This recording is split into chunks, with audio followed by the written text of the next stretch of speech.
కాలేదు పీకలేదు 50,000 కోట్లు రుణమాఫీ 49,500 కోట్లు 2 లక్షల రుణమాఫీ కరెక్ట్గా చేయాలంటే 49,500 కోట్లు ఈ లెక్క నేను చెప్పింది కాదు రేవంత్ రెడ్డి ముఖ్యమంత్రి అయినాక 3వ రోజో 4వ రోజో బట్టి విక్రమార్క గారు ఒక మీటింగ్ పెట్టిండ్రు ఆర్థిక మంత్రి గారు మొత్తం బ్యాంకర్లందరినీ పిలిచిండు ఎంత కావాలి రుణమాఫీకి అని అడిగిండు 2 లక్షల రుణమాఫీ చేయాలి ఎంత కావాలి వాళ్ళు చెప్పారు కరీబ్ 50,000 కరోడ్ సాబ్ అసలు లెక్క 49,500 కోట్లు మరి మీరు అంట్రీగా సంతకం పెడతాం అంట్రీగా పెట్టుర్రి అన్నారు ఏడ పెడతామా ఉత్తగేదో చెప్పినాం ఓట్ల కోసం అని చెప్పి తెల్లారి ముఖ్యమంత్రి గారు ఈ 49,000 ఏడున్నాయి లేవు అని చెప్పి తెల్లారి ఎక్కడో ముఖ్యమంత్రి స్పీచ్ ఇచ్చిండు ఏమని ఒక్క సంవత్సరం గట్టిగా కడుపు కట్టుకుంటే 40,000 కోట్లు ఏమున్నదా ఇట్లా పెట్టేస్తా అన్నాడు ఏది ఇట్లా సంతకం పెడితే అయిపోతుంది ఇట్లా గీకుతా పెన్ను పట్టి పేపర్ మీద అయిపోతుంది అన్నాడు సరే నేను నిజమే అనుకుంటే నిజంగానే ఒక సంవత్సరం కడుపు కట్టుకుంటాడేమో కాంగ్రెస్ వాళ్ళు ఏమైనా మారిపోయినరేమో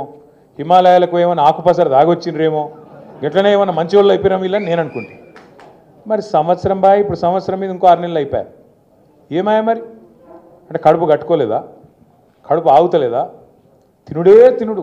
కమిషన్లు అందుకే 40,000 కోట్లు అన్న ముఖ్యమంత్రి క్యాబినెట్ కాడికి తీసుకొచ్చిండు రుణమాఫీ ఫైలు క్యాబినెట్ కాడికి వచ్చే వరకు అందులో మళ్ళీ ఒక 9,000 కోట్లు ఎగిరిపోయింది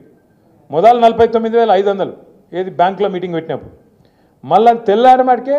ముఖ్యమంత్రి 40,000 కోట్లు అన్నాడు 9,000 ఎగిరిపోయింది ఆడికెళ్ళి క్యాబినెట్కి వచ్చే వరకు ఇంకో 9,000 ఎగిరిపోయింది 31,000 కోట్లు అన్నారు ఆడికెళ్ళి అసెంబ్లీకి వచ్చింది బడ్జెట్ అసెంబ్లీకి వచ్చే వరకు 26,000 కోట్లు అన్నారు అంటే ఏడ స్టార్ట్ అయింది కథ 49,500 కేంచి 40,000 కేంచి 31,000 కేంచి 26,000కి వచ్చింది పోనీ అదాన్ని ఇస్తారేమో అనుకున్నాం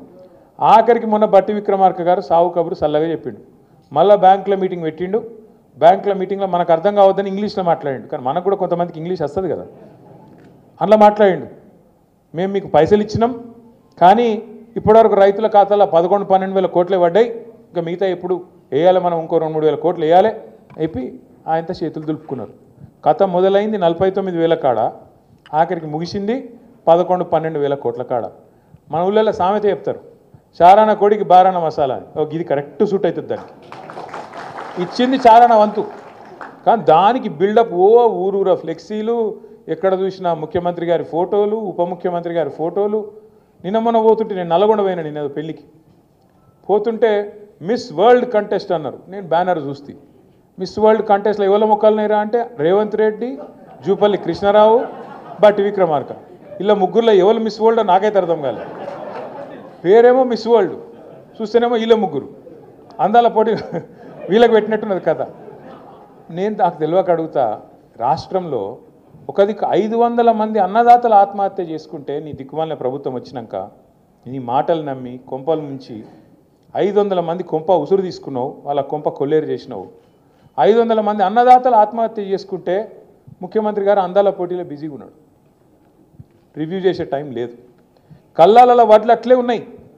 కొనటోడు లేడు కాంట పెట్టేటోడు లేడు పట్టించుకున్నోడు లేడు ఇప్పటికే అమ్మిన కాడికి పాపం మిల్లర్లకు అమ్ముకున్నారు ఇప్పటికే 40-50% అమ్ముకున్నారు ఆడనో ఈడనో 10% 20% కొన్నారు కానీ దాన్ని పట్టించుకున్నోడు లేడు వానలు పడుతున్నాయి కల్లాలల్లా వడ్లు కొట్టుకుపోయే పరిస్థితి ఉన్నది ధాన్యం మొలకలెత్తి రైతు ఆగమై రోడ్డు మీద పడే పరిస్థితి ఉన్నది అడిగినోడు లేడు పట్టించుకున్నోడు లేడు అడుగుదాం ఎవరినన్నా అంటే ఊళ్ళో సర్పంచ్ లేడు ఎంపీటీసీ దిక్కు లేడు జెడ్పీటీసీ లేడు కౌన్సిలర్ లేడు కాంగ్రెస్ అని పట్టుకుందామంటే కాగడా పెట్టి ఎతికిన వాడు దొరుకుతలేడు ఏదో బిజీగా ఉన్నారు ఏడ బిజీగా ఉన్నారు కాగితాలు పట్టుకొని సెక్రటేరియట్ చుట్టూ గిర్ర తిరుగుతారు ఏందిరా అంటే ముఖ్యమంత్రి చెప్పిండు నాకు ఓ పని తెచ్చుకోమన్నాడు మా మంత్రి చెప్పిండు పని తెచ్చుకోమన్నాడు 4 పైసలు మిగులుతాయన్నారు ఇక పాత బాకీలు ఏమైనా ఉంటే పాత బిల్లులు ఏమైనా ఉంటే తెచ్చుకోమన్నారు ఇస్తామన్నారు కమిషన్లు తీసుకోమన్నారు ఒకటే పనులు ఉన్నది ప్రభుత్వం మొత్తం కమిషన్లు 20% కమిషన్లు 30% కమిషన్లు మొన్న ఒక మంత్రి గారు చెప్పిన మీరు విన్నారు కొండ సురేఖమ్మ పుణ్యం కట్టుకున్నది ఆఖరికి ఒక్క మాట మాత్రం నిజం చెప్పింది మా ప్రభుత్వంలో ఫైళ్ళు కదలాలంటే మంత్రులు చేయి దడపందే కాదు కానీ నేను ఒక్కదాన్ని మాత్రం మంచిదాన్ని మా వాళ్ళు అందరూ లంగాలని చెప్పింది ఆమె నిజాయితీ ఆమె సంగతి నాకు తెలియదు